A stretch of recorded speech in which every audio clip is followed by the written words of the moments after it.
বন্ধুরা, আজ আপনাদের দেখাবো আমরা অনেক সময় প্রয়োজন হলে দেখা যায় অনেক জায়গায় আমরা অনেক টেক্সট কপি করি বা অনেক জায়গায় লেখালেখি আছে সেটা কপি করে রাখি। কারণ এখন কপি করে রেখে অন্য জায়গায় যায় ওটাকে পেস্ট করে দিই।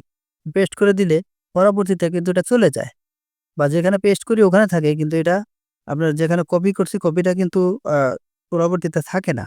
বা আমরা যদি অন্য একটা কপি করি তাহলে কিন্তু এটা চলে যায়। সেক্ষেত্রে আমরা চাই যে এটা পার্মানেন্টলি কপি করে রাখতে। যখন প্রয়োজন হবে তখন যাতে আবার এটাকে পেস্ট করে ওখান থেকে কপি করে আবার পেস্ট করে নিতে পারি। তো সেজন্য এটা রাখার জন্য ফাইনালি একটা ফাইল যুক্ত করে রাখবো। সেখানে আমরা এটাকে কপি করে যাতে রাখতে পারি। তাহলে আপনারা ১ম এ চলে যাবেন প্লে স্টোরে। প্লে স্টোরে যাওয়ার পরে সেখানে আপনারা সার্চ বারে ১ম এ সার্চ করবেন, লিখবেন ক্লিপবোর্ড, CLIP ক্লিপবোর্ড।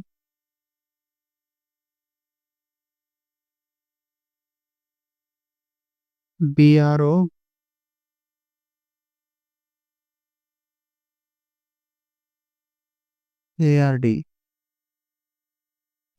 ক্লিপবোর্ড লিখে সার্চ করবেন। সার্চ করলে এখানে দেখবেন যে চলে এসেছে, এই যে সফটওয়্যারটা চলে এসেছে ক্লিপবোর্ডে।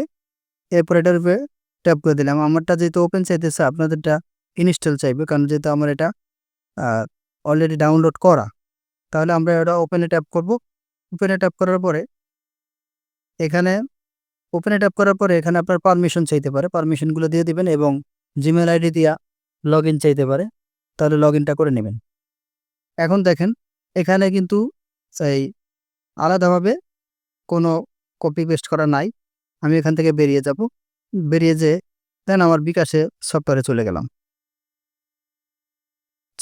গেলাম। এখানে আমি একটা যেকোনো একটা নাম্বার দিব। নাম্বার দিলাম। নাম্বার দেওয়ার পরে এটাকে আমি কপি করব। এই যে কপি করলাম। কপি করার পরে এখান থেকে আমি বেরিয়ে যাব। এখান থেকে বেরিয়ে যেয়ে তারপরে এই যে আমার আ ক্লিপবোর্ডে ক্লিপবোর্ডে ট্যাপ করব। এই যে দেখুন এখানে কিন্তু এই যে জাস্ট নাও লেখা আছে, কপিটা কিন্তু এখানে চলে আসছে। তো এখান থেকে আপনারা পরবর্তীতে সেভ হয়ে গেল। এটাকে কপি হয়ে গেছে আবার। আপনি এখান থেকে কপি করে যেকোনো জায়গায় নিয়ে এটাকে পেস্ট করে দিতে পারবেন এবং যতবারই আপনার প্রয়োজন হবে এখান থেকে নিয়ে নিবেন। এখানে আবার আমি প্রবেশ করলাম, দেখবেন যে এটা এখানে কিন্তু আছে। এটা হলো আপনার এখানে ফাইলের মতো এখানে রাখতে পারবেন। এরপরে এখান থেকে নিয়ে আপনারা পেস্ট করে দিবেন। ভিডিওটি যদি ভালো লেগে থাকে তাহলে লাইক, কমেন্ট, শেয়ার করে পাশে থাকবেন এবং আরো নতুন ভিডিও পেতে চ্যানেলটিকে সাবস্ক্রাইব করে রাখুন। আর যারা ফেসবুক থেকে দেখতেছেন তারা পেজটিকে ফলো দিয়ে রাখুন। ধন্যবাদ।